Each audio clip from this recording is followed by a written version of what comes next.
To the channel of chemology crackers. मैं हूं Aishwarya ma'am और मैं आप सबका वेलकम करती हूं इस चैनल पे, जहां पे आप बायोलॉजी और केमिस्ट्री का प्रिपरेशन करते हैं at your +2 level for your competitive exams. तो आज मैं आपके लिए कौन सा सेशन लाई हूं? आज मैं आपके लिए जेनेटिक्स का लेक्चर नंबर 8 लाई हूं। हम लोग बहुत अच्छे से 7 लेक्चर्स जेनेटिक्स के कंप्लीट कर चुके थे। कल तक हमने क्या देखा था? कल तक हमने डाइहाइब्रिड क्रॉस करवाया। कल हमने ये भी सीखा कि केवल और केवल मोनोहाइब्रिड क्रॉस से हम डाइहाइब्रिड क्रॉस को कैसे निकाल सकते हैं, चाहे हमें कोई भी डाइहाइब्रिड क्रॉस दे दे। इसके अलावा मैंने आपको दिखाया था कि डाइहाइब्रिड क्रॉस में किस तरीके से लॉ ऑफ सेग्रीगेशन एप्लीकेबल होता है।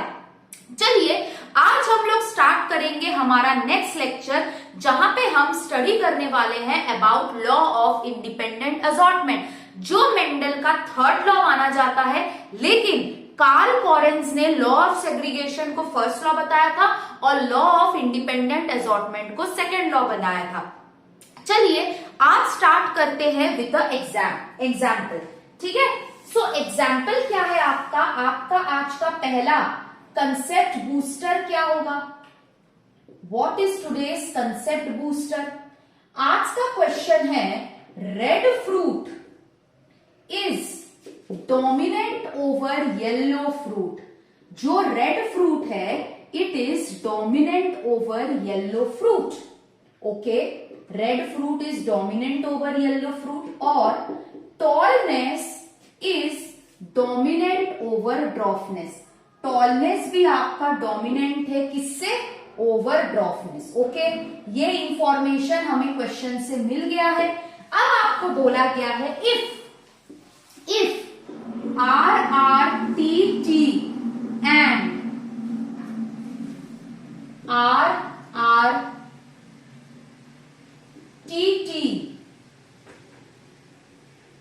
चलो इसको ऐसे कर देते हैं, इसको ऐसे कर देते हैं। If RRTT and RR capital T small t is crossed, find, क्या निकालना है हमें? चलो इसको हम लोग कुछ और कर देते हैं, थोड़ा और इजी कर देती है मैम आप लोगों के लिए। RR है तो इसमें आप लोग इसको ऐसे ही कर लो, चलो ऐसे ही कर लो आप लोग। इस crossed find number 1 ratio of tall red fruit, ठीक है। Number 2 ratio of tall yellow fruit.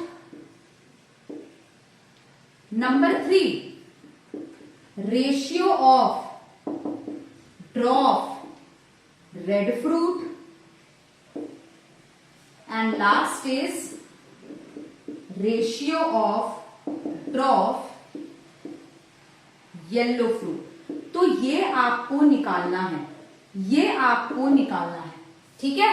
Ratio of tall red fruit, ratio of tall yellow fruit. लेकिन आप इसको निकालोगे कैसे? आप इसको निकालोगे कैसे? आपको यहां पे बोल दिया है इन दोनों को क्रॉस करवाने, ठीक है। और आपको बोला है रेड फ्रूट डोमिनेंट है, येलो फ्रूट जो है वो रिसेसिव है, टॉलनेस डोमिनेंट है। तो आप इसको कैसे करोगे? जैसा कि मैंने आपको सिखाया है, RRTT इंटू RRTT। आप इसको कैसे करोगे? You will treat everyone as individual monohybrid crosses. आप इसको इंडिविजुअल मोनोहाइब्रिड क्रॉसेस की तरह ट्रीट करोगे। तो R स्मॉल r, इनका अगर आप मोनोहाइब्रिड क्रॉस करोगे तो क्या निकलेगा? इनका अगर मोनोहाइब्रिड क्रॉस करोगे तो क्या निकलेगा? RR। तो आपका क्या निकला? आपका निकला 3 red fruit is to 1 yellow fruit. Genotypic ratio आपको यहाँ पे निकालने नहीं बोला है। यहाँ पे क्या निकला? TT और TT। ये क्या है? ये है आपका 1 टॉल इज टू 1 ड्रॉप। तो पहला क्वेश्चन है ratio of tall red fruit. आपको क्या निकालना है? टॉल रेड फ्रूट कितने आएंगे? तो क्या करेंगे? 3 रेड फ्रूट के साथ 1 टॉल और 1 ड्रॉप, 1 येलो के साथ 1 टॉल 1 ड्रॉप, 3 1 जा 3 तो कितने आए 3 टॉल रेड फ्रूट्स, 3 1 जा 3 कितने आए 3 ड्रॉप रेड फ्रूट्स, 1 1 जा 1 टॉल येलो फ्रूट और 1 1 जा 1 ड्रॉप येलो फ्रूट। तो आप इस तरीके से बहुत इजीली इनका रेशियो निकाल सकते हो, किसका टॉल रेड फ्रूट का, टॉल येलो फ्रूट का, ड्रॉप रेड फ्रूट का और ड्रॉप येलो फ्रूट का। तो आपके 3 टॉल रेड फ्रूट्स मिले हैं आपको, 3 ड्रॉप रेड मिले हैं, 1 टॉल येलो मिला है और 1 ड्रॉप येलो मिला है। अब हम इसके आगे आज स्टडी करेंगे with law of independent assortment. आज हम लोग स्टडी करने वाले हैं आपका law of independent assortment. I hope आपको ये कंसेप्ट बूस्टर क्लियर हुआ। अब मैं आपको एक डाई हाइब्रिड क्रॉस दिखा के बताने वाली हूं कि law of independent assortment actually क्या है ना। सेग्रीगेशन और तो हमें समझ में आ गया, what is law of independent assortment. अब ये जो लॉ ऑफ इंडिपेंडेंट असॉर्टमेंट है ये आपका मोनोहाइब्रिड क्रॉस से प्रूव नहीं हो सकता, क्योंकि मोनोहाइब्रिड क्रॉस में हम केवल और केवल आपके एक ही कैरेक्टर ले लेते हैं, लेकिन dihybrid crosses and greater than dihybrid crosses में लॉ ऑफ इंडिपेंडेंट असॉर्टमेंट को हम प्रूव कर सकते हैं। फॉर एग्जाम्पल, अगर हमने यहाँ पे A B B into A B B हम ले लिए, ठीक है, ये हमारा मान लो डाई हाइब्रिड क्रॉस है, ठीक है। तो यहां पे पहले तो ये हमारे पेरेंट्स हैं, ठीक है। मान लो कि कैपिटल ए बी बी, मान लो ये टॉल रेड है, ठीक है, और ये क्या है, ये है आपका ड्रॉप येलो, मान लो, ठीक है। यहां पे हम लोग किसके साथ काम कर रहे हैं, we are working with 2 characters, we are working with 2 characters, ठीक है। एक है आपका हाइट, एक है आपका फ्रूट कलर। तो यहाँ पे नंबर 1 हम क्या कर रहे हैं, हम 2 कैरेक्टर्स के साथ यहाँ पे काम कर रहे हैं। कौन से 2 कैरेक्टर्स के साथ हम यहाँ पे काम कर रहे हैं, हम काम कर रहे हैं यहाँ पे fruit colour and we are talking about height, ठीक है। सो यहाँ पे इसमें जो डाई हाइब्रिड क्रॉस हम करने वाले हैं, we are working with 2 characters, हम यहाँ पे 2 कैरेक्टर से काम कर रहे हैं, ओके। अब हम लोग इसके आगे कैसे बढ़ते हैं, ये हमारे अलील्स है, तो हम यहाँ पे गैमीट्स निकाल लेते हैं। यहां से क्या गैमीट्स निकलता है, ए बी और ए बी, ठीक है, ये गैमीट निकलता है।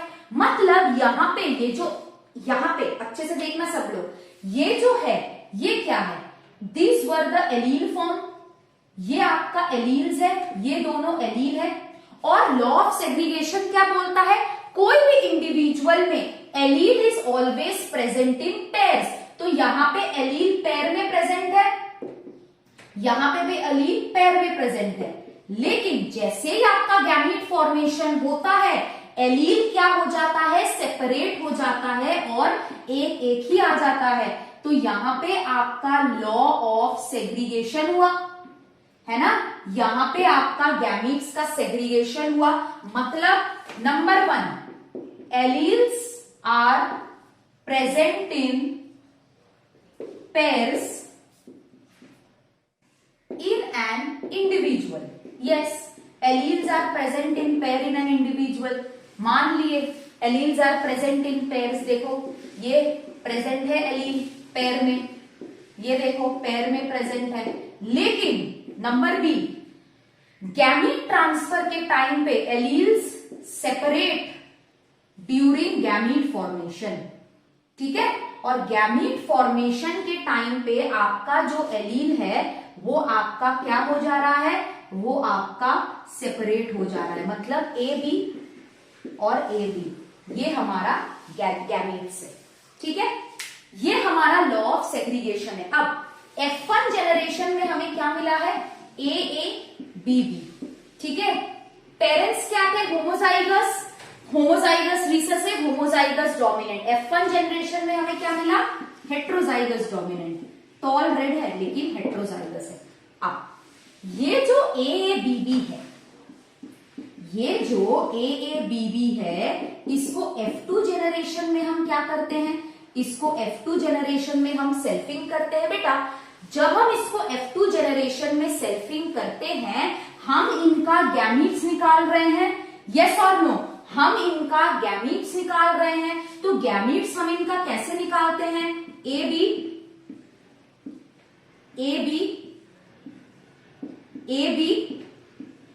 और ए बी।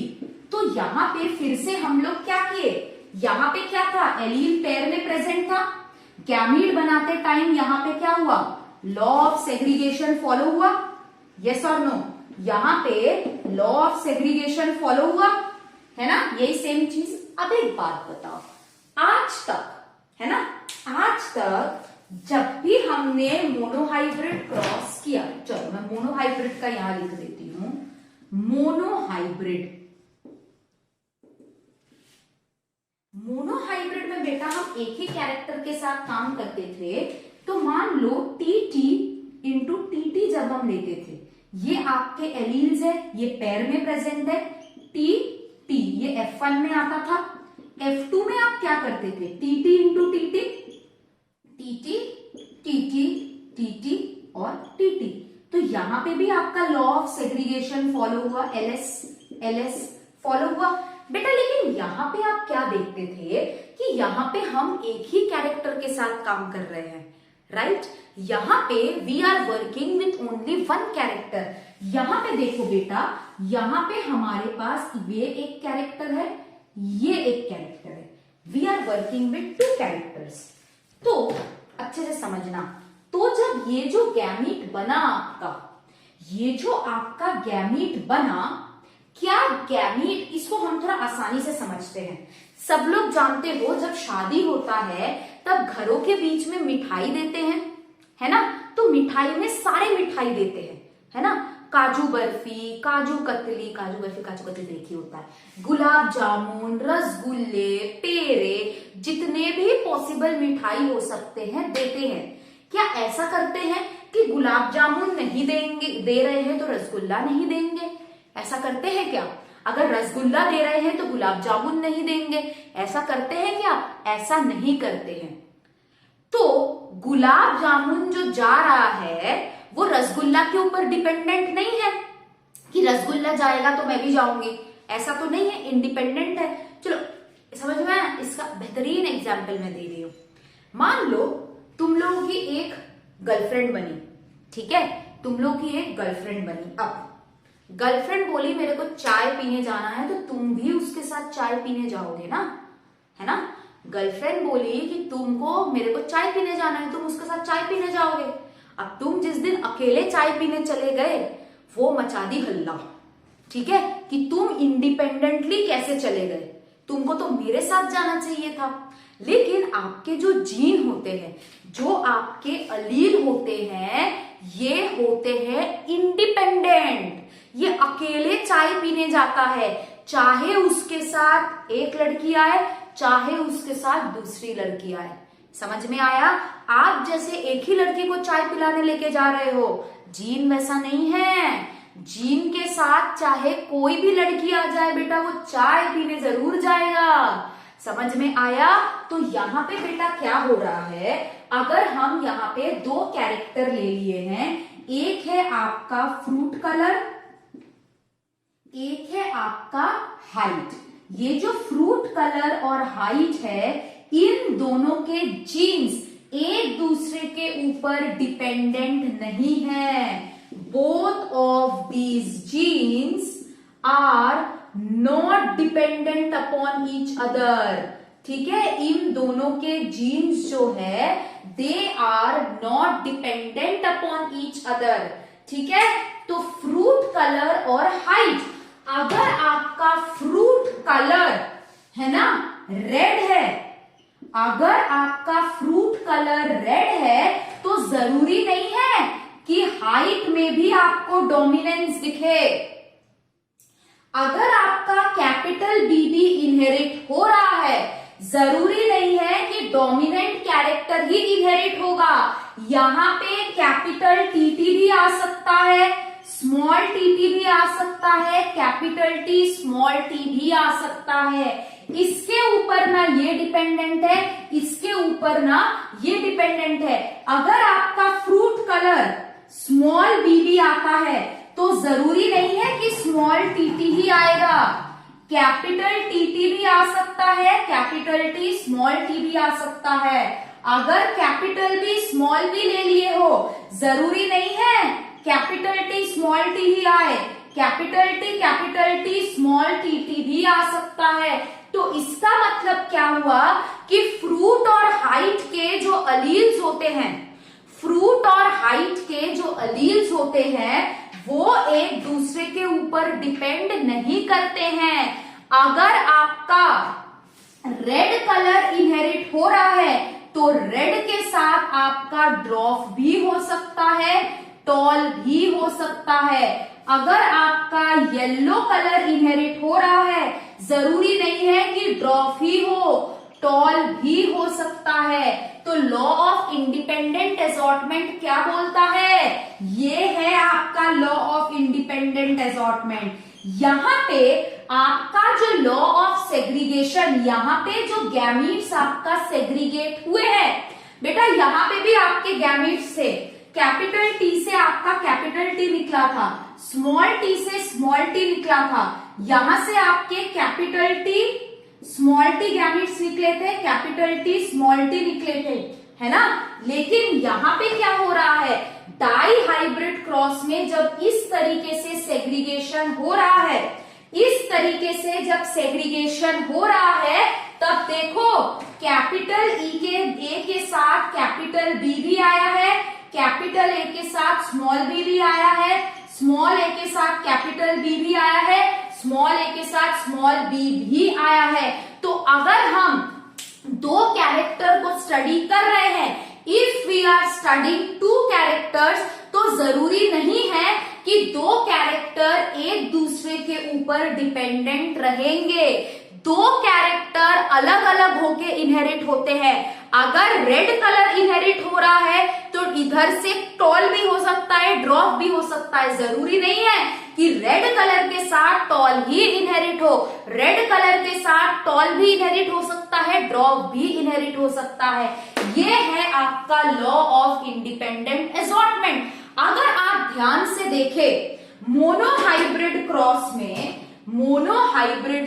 में आपका जब गैमीट बनता है तो यहाँ पे लॉ ऑफ सेग्रीगेशन फॉलो हो रहा है, लेकिन डाई हाइब्रिड क्रॉस में जब लॉ ऑफ सेग्रीगेशन फॉलो हो रहा है, इधर लॉ ऑफ इंडिपेंडेंट असॉर्टमेंट का भी सीन आ रहा है। इसका मतलब क्या है, जब सेम अलील्स रहेंगे, जब एक टाइप के अलील्स रहेंगे, जब सेम टाइप के अलील्स रहेंगे, तब separation occurs according to law of segregation.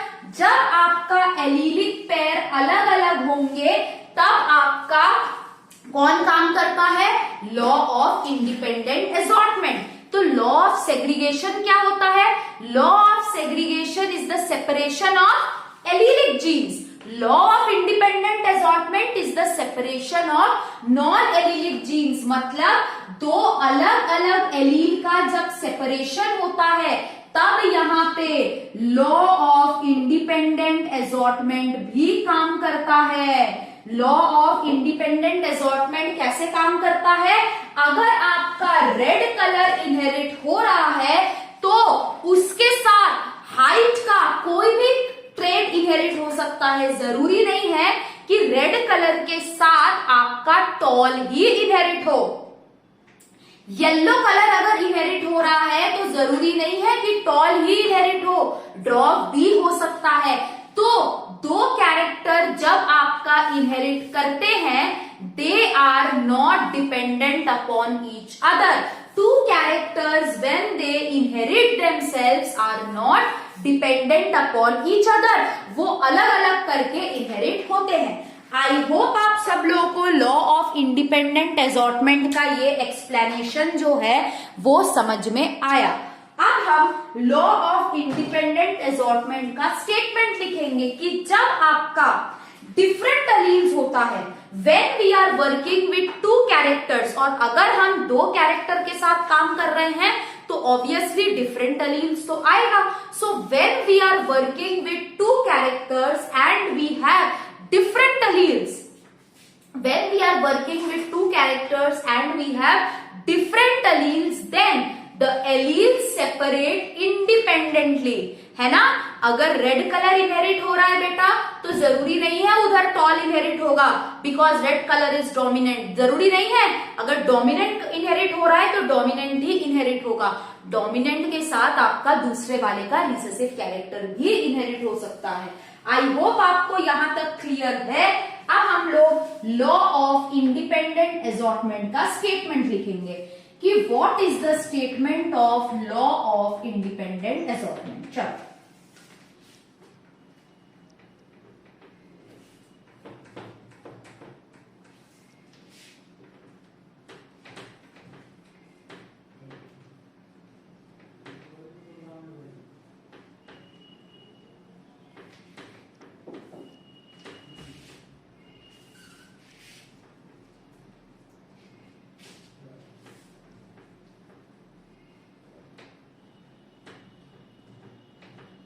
चलो अब हम बात करते हैं about law of independent assortment का स्टेटमेंट. ठीक है, लॉ ऑफ इंडिपेंडेंट असॉर्टमेंट.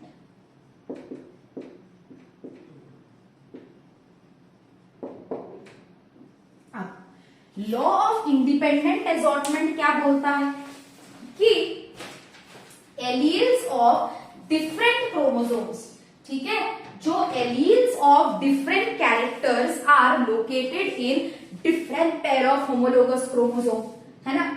तो क्या है, alleles of different characters, alleles of different characters are located on different pair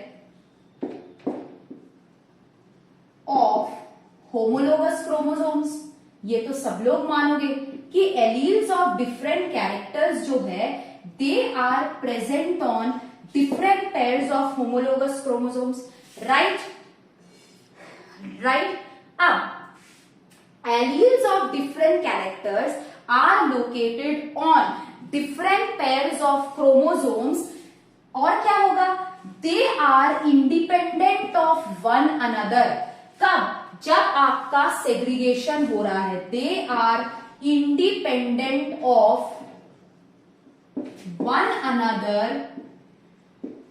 during segregation in gamete formation. They are independent of one another during segregation in gamete formation. समझ में आया? So alleles of different characters are located in different chromosome. अब ये जो different alleles होते हैं, ये जब inherit होते हैं, ये कैसे inherit होते हैं? They are independent of one another during segregation in gamete formation and coming together in offspring during fertilization. And coming together in offspring in fertilization. मतलब वही सेम चीज. क्या था इसका मतलब? देख, जब हम इस चीज को करते हैं, हमारे पास ये चीज अगर दिया है, अगर हमारे पास ये चीज दिया है, ठीक है, सो ये हमारे एलील्स है ना, ये हमारे एलील्स है. अब इससे क्या है, इससे गैमीट आता है. अब दूसरा चीज क्या है, इससे गैमीट आ रहा है. तो इससे कौन कौन से गैमीट आ रहा है? ये आ रहे हैं मैम, ये भी आ रहा है मैम, ये भी आ रहा है मैम, ये भी आ रहा है. ठीक है, ये आया इधर भी, ठीक है, इधर भी यही आया, इधर ये आया, है ना, इधर ये आया. तो ये आपके इस तरीके से गैमीट आए. अब आपका आर के साथ कैपिटल वाई है, आर के साथ स्मॉल वाई है. अब इसका क्या मतलब है? And coming together in offspring in fertilisation. अब यहाँ पे आपके जो गैमीट्स है आर वाई के साथ आर वाई जा सकता है ना, आर वाई के साथ ये भी जा सकता है, तो ये इंडिपेंडेंट है। जरूरी नहीं है कि जो हमेशा आपका डोमिनेंट के साथ ही डोमिनेंट जाए, इसके साथ ये भी जा सकता है, आर आर वाई वाई इसके साथ ये भी जा सकता है, तो कुछ भी हो सकता है। कैसे भी आपका गैमीट जो है इंडिपेंडेंटली सेपरेट करके ऑफस्प्रिंग में भी ये इंडिपेंडेंटली जा रहा है। जरूरी नहीं है कि यहाँ पे स्मॉल आर वाई है ये इसके साथ ही जाए, ये इसके साथ भी जा सकता है ना। इसी वजह से, इस इंडिपेंडेंट सेपरेशन के वजह से ही हमें तो डिफरेंट फिनोटाइप्स मिलते हैं। यहाँ पे जो independent separation and coming together जो हो रहा है, ठीक है, कमिंग टुगेदर ये इंडिपेंडेंटली हो रहा है, इसी वजह से आपका न्यू फिनोटाइप बन रहा है। हाँ या ना बोलो, यस और नो, ठीक है ना। चलो, है ना, ओके। अब आर आर वाई वाई का मतलब समझ में आया कि पहले तो हमें ये गैमीट्स मिले थे, पहले तो हमें ये गैमीट्स मिले। अब ये गैमीट्स जो है किसके साथ बाइंड करेंगे, हम पनेट स्क्वायर बनाते हैं ना, हम पनेट स्क्वायर करके सारे चांसेस को मैच करते हैं। क्यों सारे चांसेस को मैच करते हैं, ये सोचते हैं कि ये जो एलील्स है ये जब आपके ऑफस्प्रिंग में साथ में आएगा तब ये क्या करेगा, तब ये भी इंडिपेंडेंटली करेगा। ये तो मेल है, ये तो फीमेल है, ये तो मेल के गैमीट्स है। अब जरूरी है क्या कि कैपिटल आर वाई हमेशा कैपिटल आर वाई के साथ जुड़े, नहीं। कैपिटल आर वाई आपका इसके साथ भी जा सकता है, इसके साथ भी जा सकता है, इसके साथ भी जा सकता है, किसी के साथ वो जा सकता है। सिमिलरली ये भी आपका इसके साथ जा सकता है, इसके साथ, इसके साथ, इसके साथ। कोई जरूरी नहीं है कि इसको हमेशा इसके साथ ही जाना है या फिर इसको हमेशा इसके साथ ही जाना है। जैसा कि मैंने बोला इंडिपेंडेंट है सब लोग कैसे हैं, इंडिपेंडेंट है, किसी के साथ भी ये लोग चाय पीने जा रहे हैं कोई मतलब नहीं है। समझ में आया, हाँ या ना। तो ये आपका लॉ ऑफ इंडिपेंडेंट असॉर्टमेंट था। अब जब आपका इनहेरिटेंस ऑफ वन और मोर कैरेक्टर्स हो रहा है, if the inheritance of two और more characters take place simultaneously, अगर दो कैरेक्टर्स साथ में इनहेरिट हो रहे हैं, of two or more characters takes place simultaneously, तो क्या होता है, if two or more characters inheritance उनका simultaneously हो रहा है, then each character is, क्या है ये बहुत इंपॉर्टेंट है, then each character is inherited independently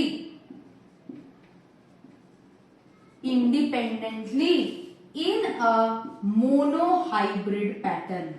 ये बहुत इंपॉर्टेंट है, इसका क्या मतलब है सिखा रही हूं। in a monohybrid pattern from one generation to another।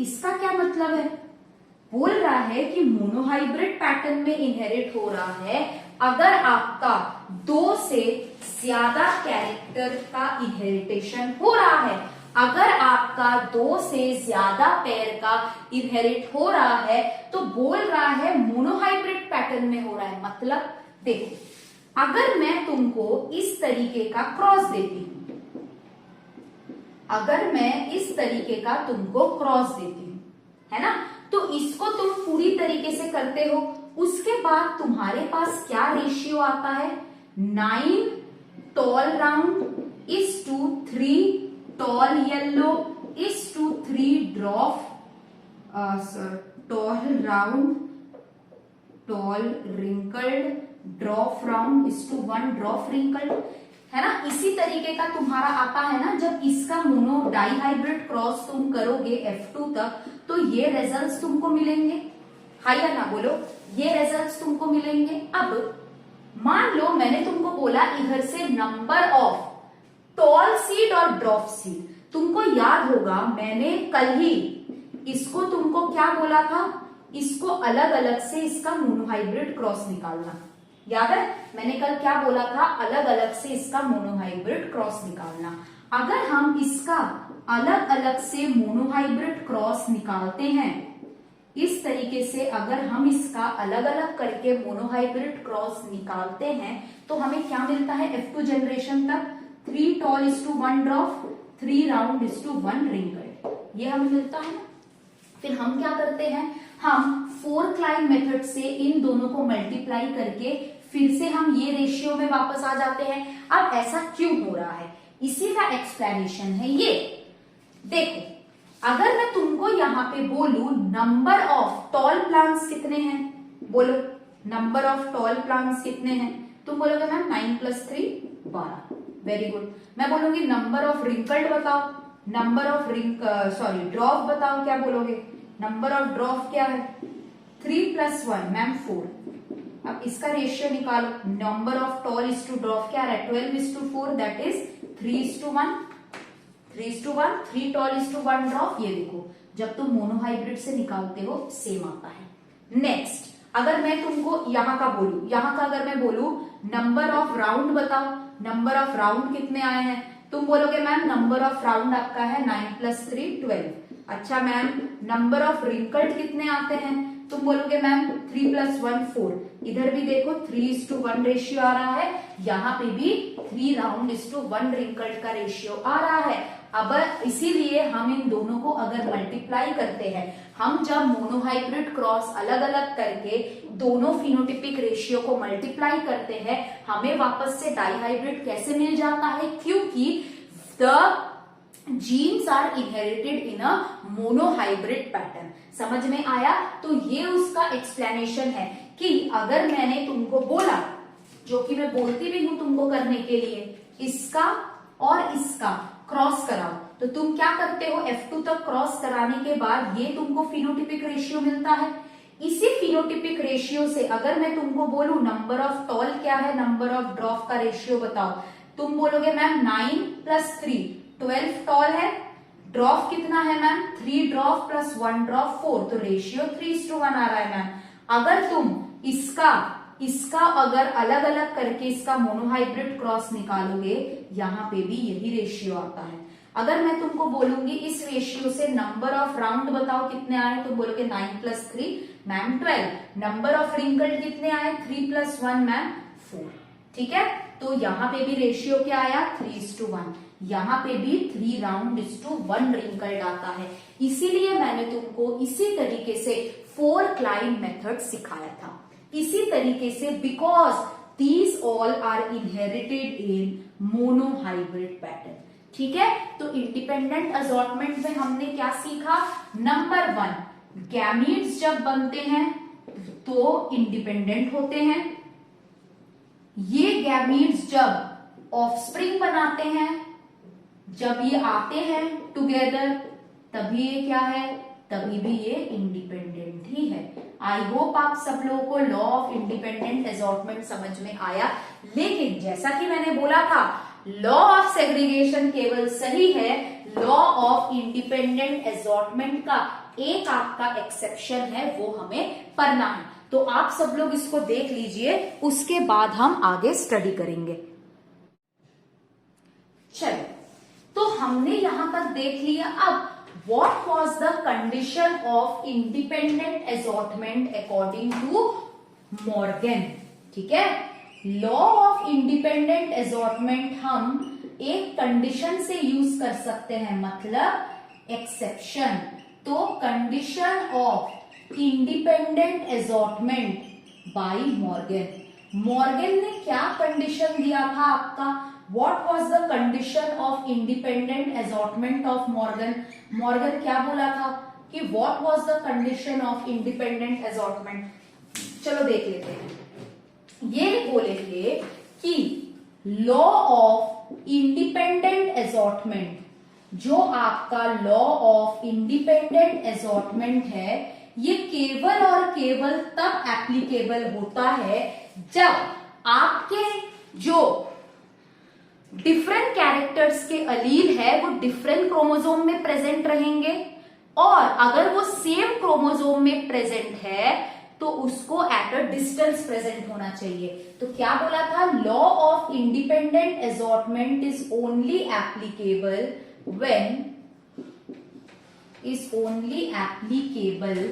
when alleles of different genes, when alleles of different characters, लिख लेते हैं, when alleles of different characters are located on different chromosomes, ठीक है, are located on different chromosomes, or if they are present on same chromosome, or if they are present at same chromosome, अगर वो same chromosome में present है, if they are present at same chromosome, alleles should be distant from each other. Alleles should be distant from each other.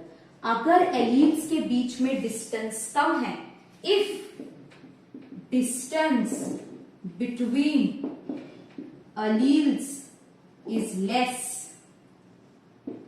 तो आपका एक condition होता है, उसको हम बोलते हैं लिंकेज। ठीक है, सो लिंकेज जो है it is the exception to law of independent assortment. Law of independent assortment का कौन सा एक्सेप्शन है, इट इज लिंकेज। समझ में आया सबको? आई होप आप लोगों को समझ में आया है। अब हम देखते हैं ये काम कैसे करता है। मान लो अगर हम काम कर रहे हैं RRYY के साथ और RRYY के साथ, ठीक है, तो अगर तुम्हारा जो क्रोमोसोम है ये इसमें मान लो R है, इसमें मान लो R है, इसमें मान लो Y है, ठीक है, इसमें मान लो Y है, तो ये अलग अलग क्रोमोसोम में प्रेजेंट है, इसमें कोई दिक्कत नहीं है। लेकिन अगर आपका R ये क्रोमोसोम में प्रेजेंट है और Y भी इसी में प्रेजेंट है, तो हो सकता है कि हर जेनरेशन में हमेशा RY ही इनहेरिट हो। हम इतना देर से क्या बोल रहे थे कि R जो है इसका कोई लेना देना नहीं है कि कैपिटल Y आए चाहे स्मॉल y आए।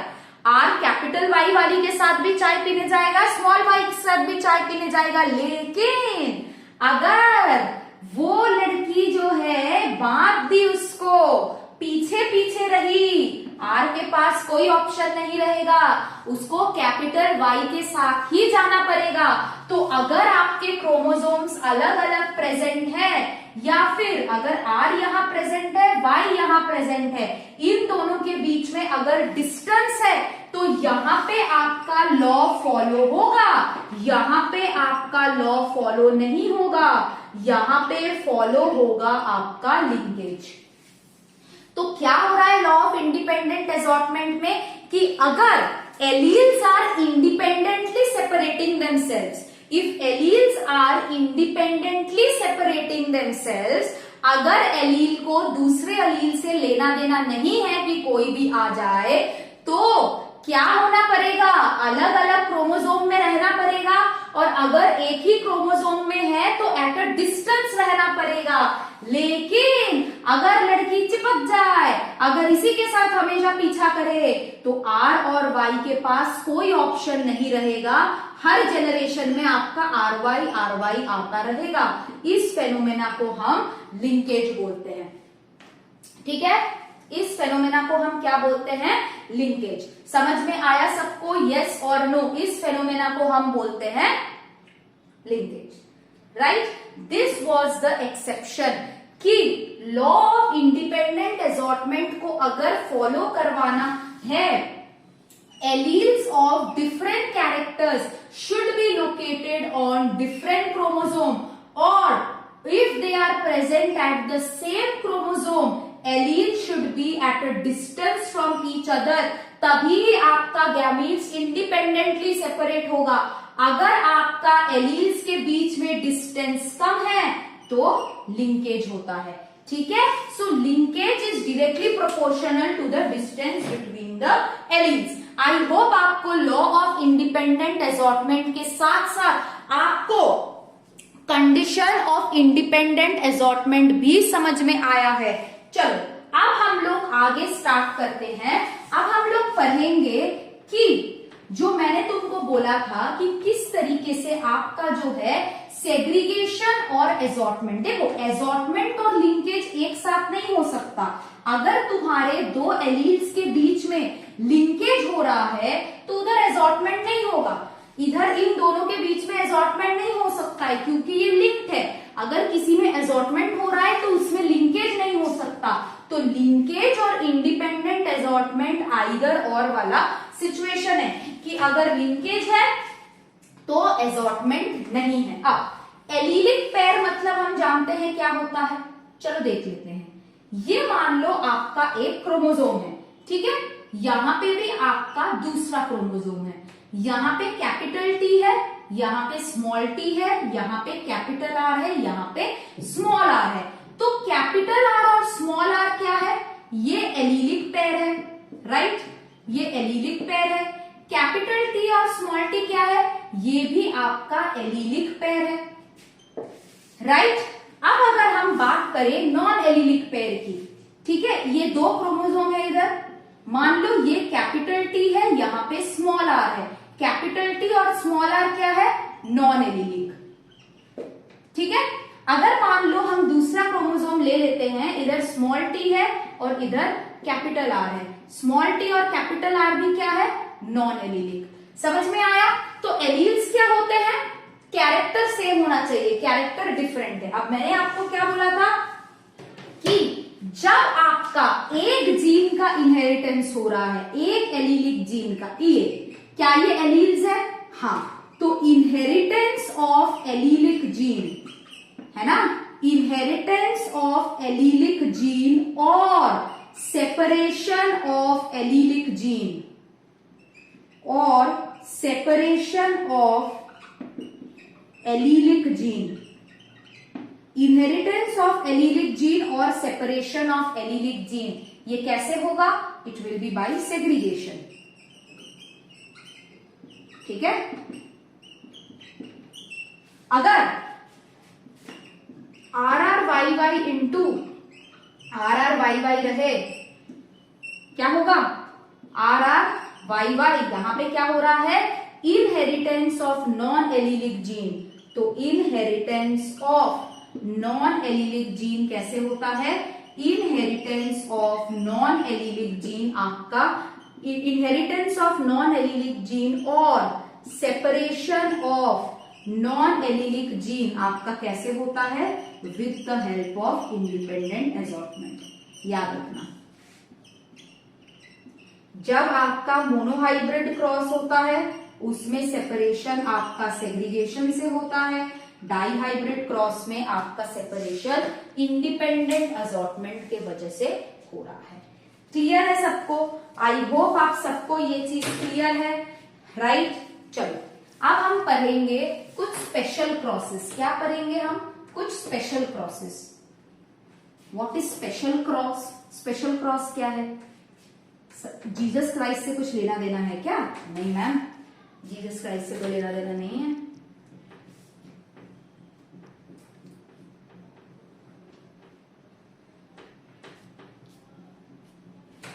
ठीक है, चलो अब हम बात करेंगे स्पेशल क्रॉसेस की, ठीक है।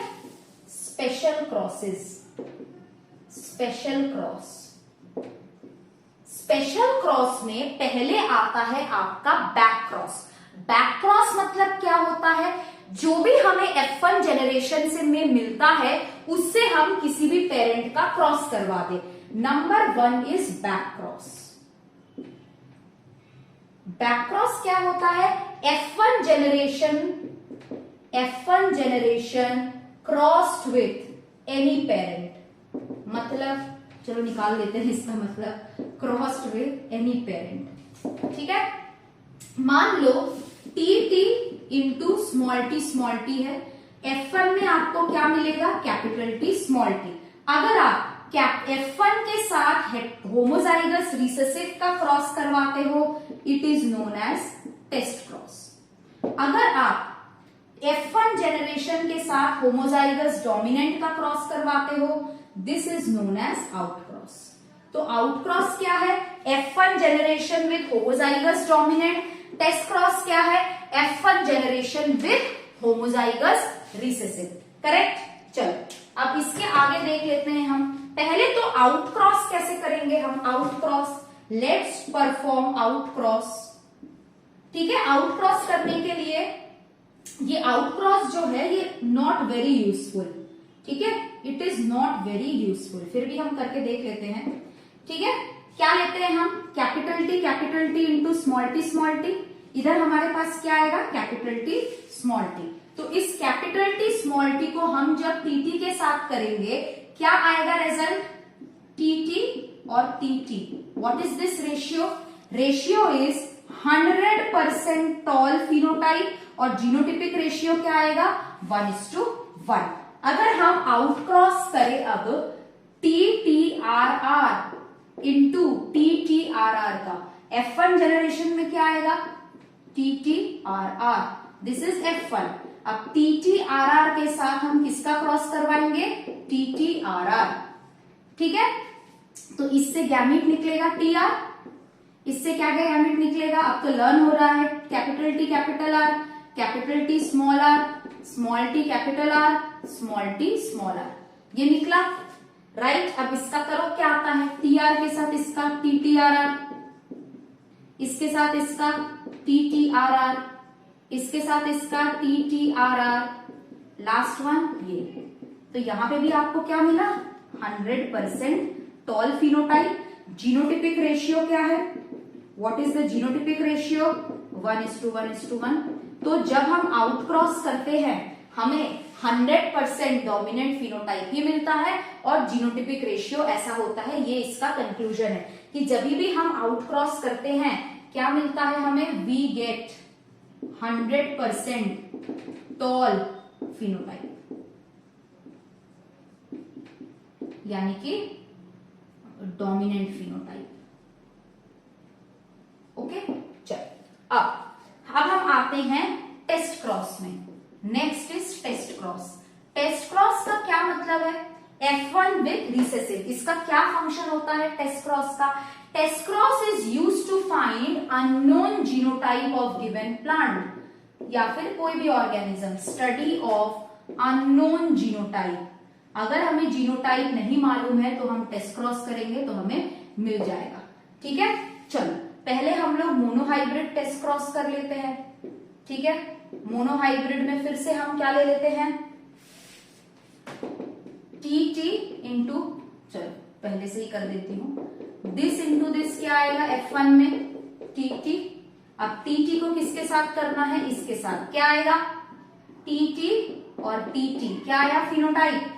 फिनोटाइप क्या आया, 1 टॉल इज टू 1 ड्रॉप, है ना, 50% टॉल 50% ड्रॉप। जीनोटिपिक रेशियो क्या आया, सेम 1:1। ठीक है, अब डाई हाइब्रिड क्रॉस में हम करके देखते हैं। डाई हाइब्रिड क्रॉस में क्या आएगा, डाई हाइब्रिड क्रॉस को हम करते हैं TTRR इंटू TTRR। ठीक है, F1 में क्या आएगा, TTRR, तो इसको हम क्या करेंगे, TTRR को हम क्रॉस करेंगे TTRR के साथ। TR यहां पे गैमीट आएगा, यहां पे आएगा TR। ठीक है, T small r, T capital R, T small r। ठीक है, इसके साथ इसको करेंगे TTRR, इसके साथ इसको करेंगे TTRR, इसके साथ इसको करेंगे TTR स्मॉल r, इसके साथ इसको करेंगे TTRR। समझ में आया, तो यहां पे आपको क्या मिला, दिस इज ड्रॉप, है ना, ये क्या है, ये है आपका सॉरी इसको मैं लिख दे रही हूं, ये क्या है टॉल राउंड, ये क्या है tall wrinkled, dwarf round, dwarf wrinkled. तो सारे फिनोटाइप आपके 1:1:1 रेशियो में आए। जीनोटिपिक रेशियो क्या होगा, जीनोटिपिक रेशियो आपका 1:1:1 ही रहेगा। समझ में आया? तो टेस्ट क्रॉस से हमें सारे फिनोटाइप मिलते हैं 25% जैसे भी हो। यहाँ पे सारे फिनोटाइप 25% मिले थे, इधर भी 50% टॉल 50% ड्रॉप मिला था। टेस्ट क्रॉस यूजफुल होता है to find unknown genotype. Back out cross का ऐसा कुछ हमको नहीं पता है अभी तक। ठीक है, चलो अब हम बात करते हैं नेक्स्ट क्रॉस की, that is the reciprocal cross. Next cross हमारा क्या है? नेक्स्ट क्रॉस है आपका रेसिप्रोकल क्रॉस, है ना? Next cross is our reciprocal cross.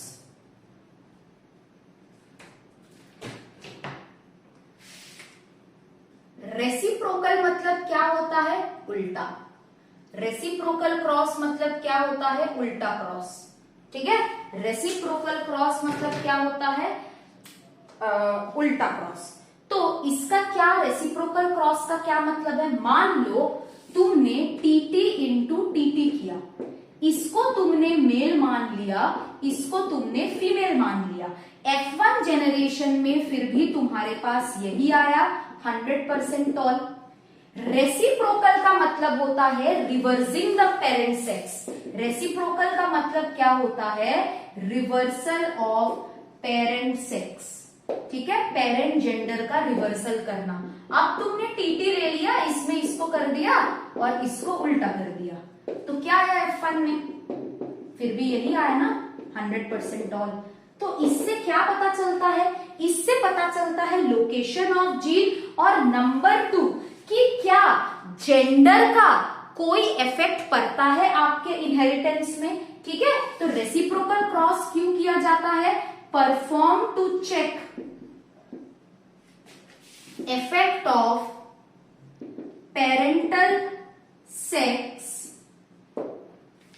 On inheritance of character. ठीक है, ये जो कैरेक्टर यहाँ पे इनहेरिट हो रहा है, क्या उसमें पेरेंटल सेक्स का कोई रोल है? देखो यहाँ पे हमने जेंडर चेंज करने के बाद भी F1 में हमारे पास 100% टॉल आया। ये इसी वजह से आया क्योंकि पेरेंटल सेक्स का कैरेक्टर के इनहेरिटेंस के ऊपर कोई लेना देना नहीं है। दूसरा, it is used to check location of gene. लेकिन इसके 2 एक्सेप्शन हैं। आपके रेसिप्रोकल क्रॉस के 2 एक्सेप्शन है। मतलब कभी कभी आपका gender it plays a role in the inheritance. इसके एक्सेप्शन क्या है? बहुत अच्छे से हम इसको पढ़ेंगे, अभी नहीं बाद में। साइटोप्लाज्मिक इनहेरिटेंस नंबर 1 इसका एक्सेप्शन है, साइटोप्लाज्मिक इनहेरिटेंस। दूसरा इसका एक्सेप्शन है सेक्स लिंकेज। ये 2 एक्सेप्शन होते हैं जहां पे हम देखते हैं कि gender, the parental sex also plays a important role in the inheritance of character. इधर इसको हम मेल मान लिए, इसको फीमेल मान ली, इधर जस्ट उल्टा कर दिए, लेकिन फिनोटाइप पे कोई असर नहीं पड़ा। तो यहाँ पे हमको क्या पता चलता है कि parental gender has no effect on the phenotype, but 2 ऐसे कंडीशन एग्जिस्ट करते हैं where parental sex affects phenotype. समझ में आया सबको? राइट, आई होप आपका क्लास आपको आज अच्छे से समझ में आया है। And this also marks the end of your Mendelism. कल से हम लोग नॉन मेंडलिज्म स्टार्ट करेंगे, so stay glued to the genetics. बहुत मजा आने वाला है। राइट, अगर आपको अच्छा लग रहा है वीडियोस मेरे, तो काइंडली प्लीज चैनल को दबा के सब्सक्राइब करिए, फ्रेंड्स के साथ शेयर करिए, और जितना हो सके कमेंट बॉक्स में बताइए कि आपको लेक्चर कैसा लग रहा है। Right, thank you very much. Next class में मिलते हैं विद नॉन मेंडेलियन एरा। आज हम लोग मेंडलिज्म को फुल तरीके से कंप्लीट कर चुके हैं। Thank you very much and bye bye.